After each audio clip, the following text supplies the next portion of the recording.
Well, joining me now from London is Jonathan Rosenthal. He's the Africa editor at The Economist, who's argued in favor of Western involvement in the Sahel. And in Perpignan, France, is peace and security analyst Abdelkader Abderrahmane. Gentlemen, thanks for joining us here on the Newsmakers. Jonathan, let me start with you. This G5 Sahel force, are they adequately responding to the threat of extremism in the region? Not yet. It is very early days for the G5. There is a monstrous and growing threat at the moment. The G5 is an attempt to try to say, can we get the countries in the region to start primarily taking responsibility for themselves? But as we've seen, both in recent weeks when there was an attack on one of the G5 infrastructure centres, that they still have a way to go before they're really able to stand up and confront these issues head on. Okay, so Abdelkader Abderrahmane, that suicide attack on the G5 Sahel headquarters, is that enough proof that this group of countries doesn't quite know how to deal with the threat yet? Yes, it did. Indeed, the G5 Sahel is not ready to fight terrorism in the region, and as I guess it has yet to be fully operational, but it is very unlikely that it will ever be operational. So if it's unlikely that it will ever be operational, why do we all bother, Jonathan? Well, so I'm going to disagree with that. I think that we are in the early days of this.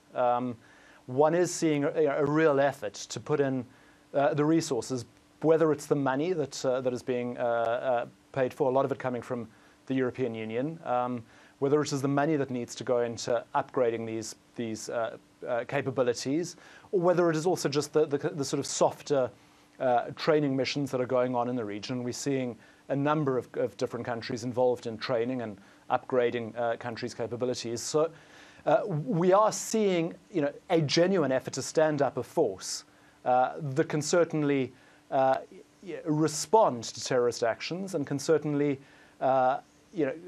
conduct operations against extremists. That said, there is a very long way to go, and I think as much as we're about to disagree on whether the G5 will ever be able to stand up, I think we do also, we probably will agree that there is a lot more that needs to happen as well. It's not just about putting soldiers on the ground, whether they're local or Western. It's about trying to address the issues that face some of these governments. Okay, so before we move forward, let's try and understand the nature of the threat a bit better. Abdelkader, we have names. We have Al-qaeda affiliates, Jamaatul Nusrat al-Islam wal-Muslimin, a couple of other groups mentioned. Help me understand the nature of the threat. Help me understand how they operate, where they operate, and how many members they have.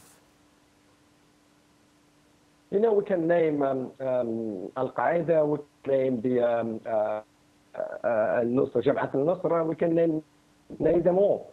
The question is not them, and the question is to ask, why are these groups there? What are the causes of these groups? How can they, how have they managed to set foot there? The question is, what are the illnesses? What are the roots, the causes and the problems of Mali and in Sahel are poverty. The problems of Mali is corruption. The problems of Mali are bad or good governance, lack of good governance, and the development. These are the problems, and as long as these causes are not addressed and fully tackled and are tackled appropriately, then terrorism will remain there. Okay, but Jonathan, these countries are not a monolith. Yes. Niger is different from Mauritania, which is different from Burkina Faso, which is different from Chad, which is different from Mali, and so forth, right? So understood, okay, poverty, people being disenfranchised, whatever it is, it leads them into the hands of these groups, right? But how do you actually do it when these are separate nation states, each with slightly different problems and contexts, Jonathan? Yes.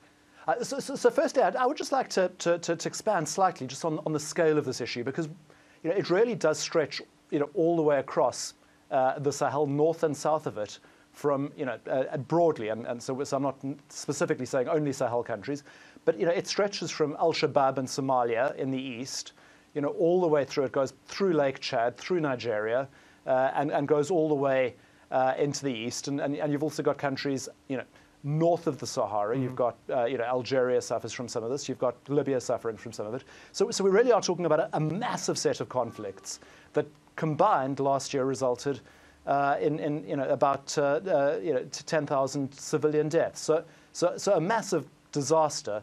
And you're right in saying that each of these is in some way different. That the reason that a young Kenyan from the north of Kenya will cross the border into Somalia and join Al-Shabaab is going to be different from the reason that someone might in Mali join up with one of the groups there. So these are, in some senses, idiosyncratic. It is about local corruption, but it is also about the fact that there are also pull factors, and there is an appeal, and some of that is ideological, and the fact that people are saying, we can explain our poverty and misfortune in many ways, but a very large number of young men are saying, we think that the answer to this is not, sort of liberalism or capitalism or socialism. A large number of people think it is a form of their interpretation of Sharia. Okay, so with that in mind, that is perhaps a unifying factor. With that in mind, Abdelkader Abderrahmane, has it dovetailed with the fact that Daesh and Al-qaeda in other hotspots that probably get more attention, these two have been losing in many ways, particularly Daesh, losing land in their caliphate. Are we seeing this flare up now in the Sahel because it's been suppressed elsewhere and it needs to come up here, and there's an ideological appeal to people in the prime social conditions for their message to resonate?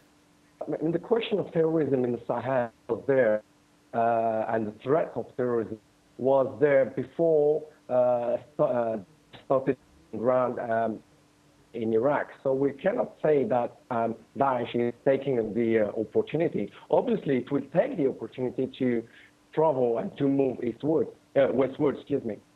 But I don't think that it's an opportunity. But I would like to come back to a point where we're talking about ideology, and we were talking about financing. And this is something I'm very worried about. Is we're talking about financing of the G5. The G5 Sahel doesn't know how to. This year, Paris managed to gather about 450 million euros for the G5 Sahel. We know that the G5 Sahel needs around 80 million each year to be operational. Right. Out of those 450, just last point, about 100 million euros were pledged by Saudi Arabia. Saudi Arabia is the main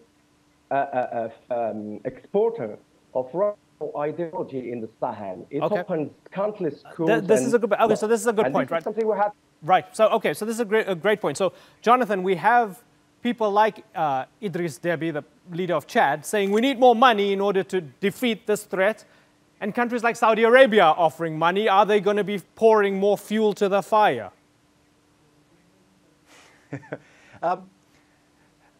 I think one really needs to think very hard about this, and I think you're putting your finger on it, that one needs to think hard about how does one try to instill better governance, attack some of these root causes, deal with some of the issues of corruption and bad governance, often by leaders, and in many cases autocratic leaders who are saying, don't talk to us about governance and human rights, just give us the money. And in many cases, the money is going not just into financing the spread of ideology, as has just been pointed out, but also into creating elite military units that can often have an unintended side effect, or unintended consequence, which is that we're creating these presidential or praetorian guards that are keeping autocrats in power. So there is a real sort of moral hazard here between, on the one hand, wanting to deal with this threat of extremism and create competent security forces, and on the other hand, ending up unwittingly propping up some quite autocratic regimes that are